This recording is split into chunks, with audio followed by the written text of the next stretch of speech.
Hey guys, welcome back to The Fitness. I am Zehra, kinesiologist and your personal trainer. And I can't believe it, but Ramadan is right around the corner and I know it's something that is on all of our minds. I first wanted to start off by wishing you guys a Ramadan Kareem. It is such a blessed month. I know a lot of times we are excited and nervous about this coming month, and I just hope that you guys have the most blessed Ramadan ever. So today I'm going to talk about 10 tips to have your healthiest Ramadan ever. I've been talking about Healthy Ramadan for many years now. I actually have a Healthy Ramadan guide that I've had for the last few years. It is completely free. You can click the link below and you can enter your email and you'll get it directly delivered to your inbox. It's filled with tips and tricks on how to have a healthy Ramadan and energizing Ramadan. Ideas you can have for Suhoor and Iftaar. It gives you a lot of information about why we fast and the benefits of fasting. And then there's also some workouts in there as well. So be sure to click that link below and share it with anyone that you think will benefit. So now, first, I wanted to talk to you guys about the benefits of fasting. So I'm sure you've heard in recent years the benefits of intermittent fasting, and it's something that we've actually been doing for years in fasting. There are so many health benefits to fasting in Ramadan and fasting in general. And not only is it great for what a lot of people think of in terms of fat loss and weight loss, it actually has so many other health benefits in terms of increasing our brain function. It can help with reducing inflammation. Fasting can help with actually improving your cardiovascular function. It can lower blood pressure. And the idea with the intermittent fasting is that you have a healthy diet alongside it as well. But a lot of times what we do in Ramadan is we do our fasting, but when it's time to break our fast, we are so used to eating heavy fried foods to kind of make up for the fasting that we've done all day long.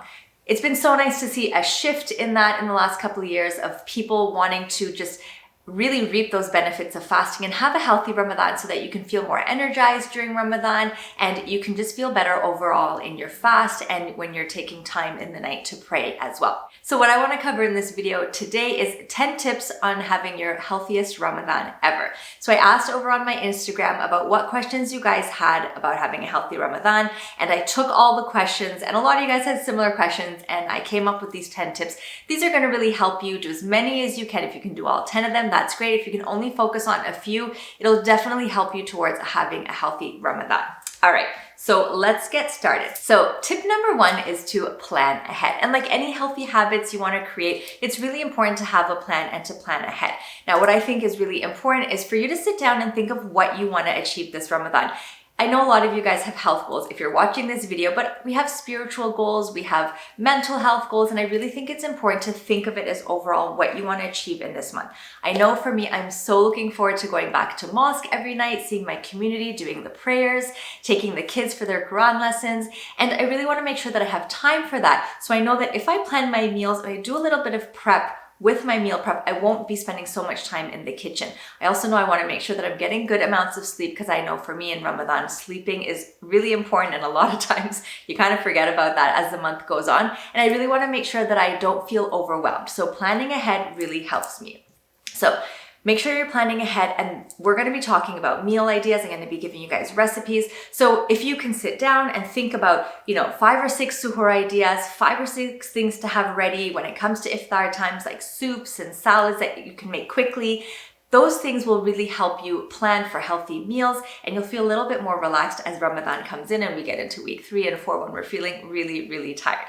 So tip number 2 is never skip suhoor. So suhoor, daku, sehri, whatever you want to call it, the meal you have before sunrise is one of the most important meals that you will have. It will set the foundation for your fast. I know we are all so tired and it's hard waking up early to eat, but it's so important that you get a good balanced meal in at that time. And this is where the planning comes in. So if at night you can make something like overnight oats, you can make something like chia seed pudding, egg cups. These are all things that will be ready for you in the fridge that you can grab and eat, that will give you the complex carbs that you need. It will give you the protein that you need, the fiber to keep you full. And make sure you're throwing veggies and fruits in as well, because that's going to give you the vitamins and nutrients that will help replenish you throughout the day. One thing that's really important at suhoor time as well is to make sure you're drinking water. So I don't know about you coffee drinkers, but cutting out coffee in Ramadan is really tough, but make sure you stay hydrated. It's so important to get in at least 2 glasses of water in at sehri time if you can. And also think about the foods that you're eating. So if you're having oatmeal that's been cooked in water, that is having a great water content. If you're having fruits, that's got water. If you're having vegetables, all those things that have really high water contents will help you stay hydrated. It's also really important to make sure that you are eating whole foods at suhoor time. So even if you can go for an oatmeal instead of a high sugar cereal, that's great. If you can make yourself a little bit of granola with some Greek yogurt and fruit, that's better than just grabbing a pre-made protein bar or granola bar or something like that. It's really important, like I said, to have those complex carbs, to have that protein, to have that fiber. So even if you have nothing in the fridge or nothing made for suhoor, I would actually even say it's better to go for a whole wheat roti with some kebab or some leftover curry from the night before and a little bit of a salad. Make yourself a wrap. That's actually a better suhoor than a high sugared cereal or something like that.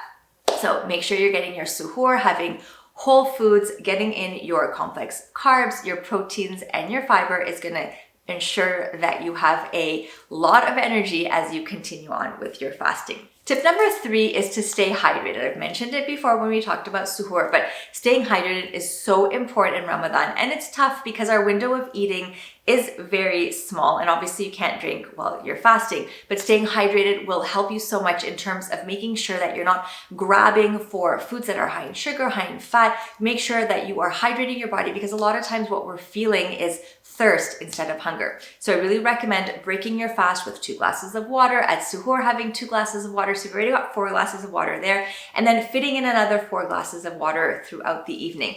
Really great idea is to have a bottle of water, have it filled up, and really it just visually shows you, oh, okay, I'm only here, I gotta keep drinking, I gotta keep drinking. Getting in 1.5 to 2 liters of water, if you can, during your eating window is super, super important.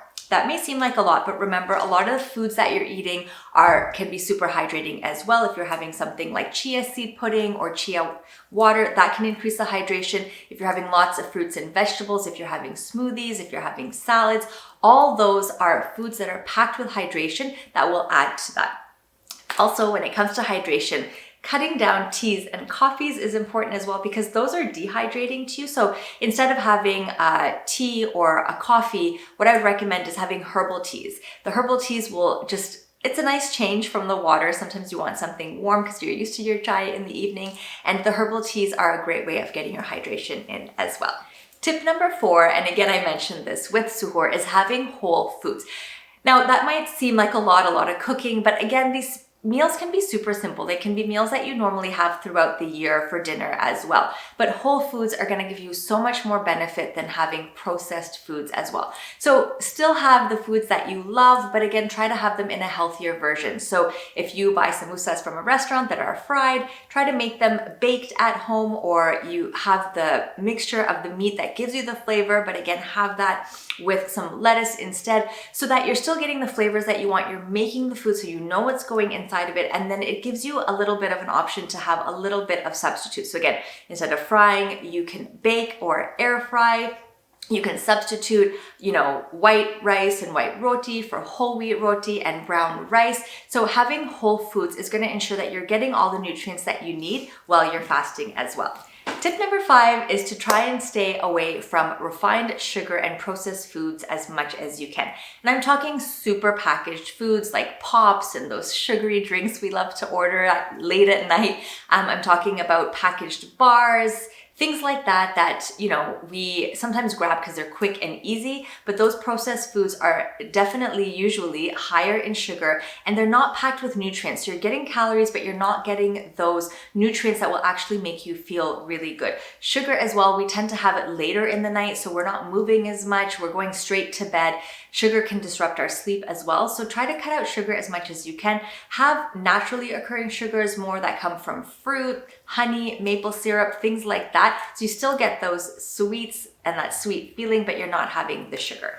Okay, tip number 6. So now we're going to be talking about iftar time. So iftar time is the best time, right? Like all the food's laid out. You're either having iftar over at family and friends, or you're having it at the mosque or with the community center. And there's so many options. And I want you to enjoy your Ramadan, and I want you to enjoy these iftar meals. So go in having a plan. So if you're having iftar at home, I would recommend breaking it really with something light. A lot of people love fruit chaat or soups or salads, cut up veggies with hummus, so that the first thing you're having is not super heavy, it's not super dense like something fried. Have something light. Obviously have your dates. It's such a great source of fiber and nutrients to fill you up right away. Have your glass of water and then go for something light. Soups, salads, cut up veggies, cut up fruit. That's a really great way to break your fast. It fills you up. It fills you up in bulk too.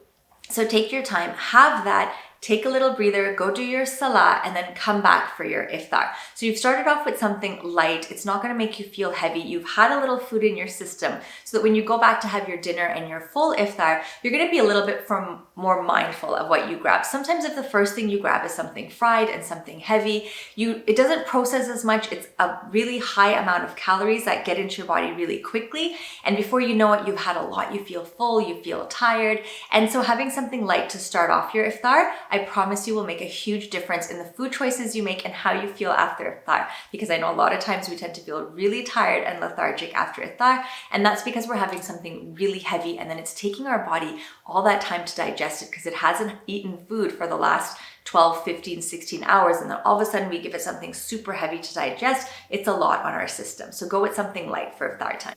All right, and then we're going into tip number 7. Now, this is something I've had to practice a lot. I'm a very fast eater, and as soon as we sit down, I'm eating and then I'm done.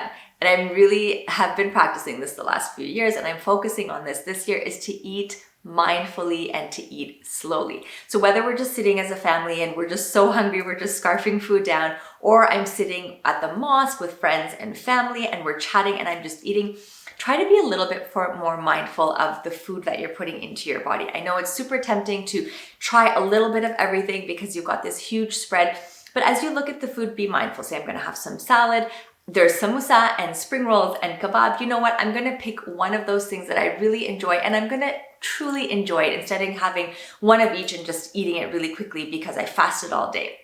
Eating mindfully and slowly will really just connect you to your food. It actually helps the digestive process. As we start eating slowly, our digestive juices start to come in and digest the food and get the body ready to digest that food. Whereas if we eat quickly, sometimes that brain-body connection doesn't happen because we've eaten too fast. But if you start chewing nice and slowly and you're thinking about the food and you're being mindful of the food that you're eating, it can really help in just being more aware of the amount of food that we're eating, what types of food we're eating, and it'll help aid in your digestion so much more. All right, tip number 8, and as the trainer in me, I know so many people ask me about working out in Ramadan, and I really want you to think about working out in Ramadan as something as a supplement to just having a healthy Ramadan. I don't want you to think of overworking out or starting a completely new fitness routine. Ramadan's not the time to do that. If you've been active the entire year, then what you want to focus on in Ramadan is just to maintain your fitness. You don't want to lose it. And actually exercising in Ramadan has lots of health benefits, and you'd be surprised at how amazing and how much energy reserves our body has. Now, that being said, if all you can do is a light walk, that's all you have to do in Ramadan. I don't want you to think that you need to lift heavy or you need to keep going to the gym the way that other people do. I want you to look at yourself. And again, we talked about goals and having a plan at the beginning. And if your goal is just to be a little bit active every day, that's more than enough. Now, the reason I would recommend to keep being active in Ramadan is because a whole month of no activity is a long time. And also sometimes you may feel tired in the middle of the day. A walk may actually help energize you. Getting out, walking out in the fresh air, breathing in that fresh air, getting your body moving a little bit at a slow pace can actually give you a little bit more energy to keep going on and finishing that fast. A lot of times we feel lethargic and we want to take a nap or just sit down and watch TV, but sometimes getting up and moving your body, even for a light 20-minute walk, can make a world of a difference. Now, when it comes to your actual more intense workouts, what I would recommend are 3 different windows to work out in Ramadan. So the first one is to work out right before iftar time. That, depending on, again, you've got to listen to your body. I find that works if you feel like you can push yourself. You know that you'll be getting water and a meal right after your workout. I wouldn't say going heavy in weights or doing anything too intense, but again, maintaining what you've been doing, and you can probably do that with about a 45 or 30-minute workout right before iftar time. The second time I find is great to work out is after iftar. So again, if you're going for a walk, and again, it'll kind of help you limit how heavy of a meal you're gonna have if you know that you're gonna go for a workout afterwards. So have your iftar, give yourself a little bit of time to digest, maybe about 45 minutes to an hour. You've had your meal, you have a little bit more energy, then you can go do your workout then. Or what a lot of people like to do is have their meal, do their prayers, and then maybe later in the evening or in the night, they like to do their workout. For me personally, I prefer doing it later at night. I'll have my meal, I'll do my prayers, we'll hang out a little bit as a family, and then I will go and do my workout around 11 o'clock to about 11:45, try to get in bed by 12. That's the goal. So if you are looking to work out in Ramadan, it's really important that you listen to your body. If you've been working out consistently throughout the year, definitely continue working out in Ramadan. Just a little bit of tweaks if you feel like you need to work out after having your meal, then work out after iftar. If you feel like you can do it right before iftar because you know you're going to be breaking your fast and you'll replenish your energy reserves, then totally go ahead and do that. Some people do work out right after suhoor. I wouldn't recommend that because you've had your meal from suhoor, which is great. You have the energy to work out, but as the day goes on, you really aren't replenishing your body for, like I said, those 12 or 14 hours of fasting. Your body's not going to be burning as much. You're not going to be able to build muscle as much because you're not providing it with the protein that it needs and the carbohydrates it needs to replenish. So I would try to avoid working out post suhoor if you can. If it works for you, go right ahead. But if you're working out in Ramadan for the first time, then I would stick to the 3 times I mentioned, which were right before iftar, a little bit after iftar, or later on in the night.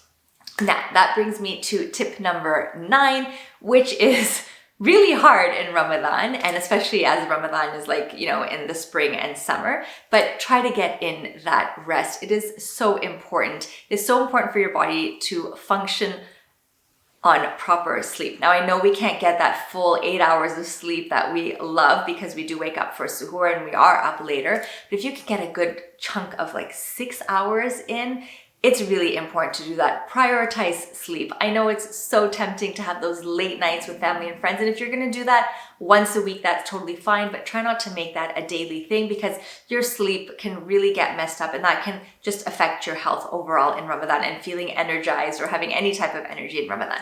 So really prioritize your sleep. It's so important if you wanna wind down with a good routine, if you wanna listen to some Quran, drink some water, get in your bed, maybe read a chapter of a book you've been interested in, and hopefully that'll get you ready for bed. Super important to sleep, and take those naps if you need to. If you feel like you need a 20-30 minute nap in Ramadan, I think we are well deserving of those naps in Ramadan, and sometimes those can do wonders for you as well. So really important to prioritize sleep. And then I'm going to end off with my tip number 10, which is to enjoy the month. Like I said, go back to your goals. Is it to spend time with your community? Is it to just connect with God and with yourself spiritually, to really learn more about yourself, to reflect, to forgive, to enjoy? It's really important that we don't think of Ramadan as a time to lose all that weight and I'm not going to enjoy these events with my family and my community. We do celebrate with food. As Muslims, I think that's something we love doing, is celebrating with food. So really enjoy it. Bring healthy options to the iftars that you're going to. Surprise people at how good a salad could be, or a healthy appetizer, or a delicious vegetarian dish. You'd be surprised at how many people are looking for those healthy options. So be the one to bring it, be the one to provide it. That way, you're going somewhere and you're gonna have a healthy option and other people will be able to enjoy as well. I really hope these tips helped. If you have any questions, leave them down below. Any tips that you want to share, I would love to discuss with you guys down below. I hope you remember my family and I this month of Ramadan, and I will be thinking about you guys in my prayers as well. I hope this video was beneficial to you. Again, there's a link below for the Healthy Ramadan Guide, completely free, and feel free to share it with anyone that you think will benefit from it. If you make any recipes from there, be sure to tag me. I love seeing your recreations, and I would love for you to subscribe so that you don't miss another video. Give this video a like, and I will see you guys later. Bye.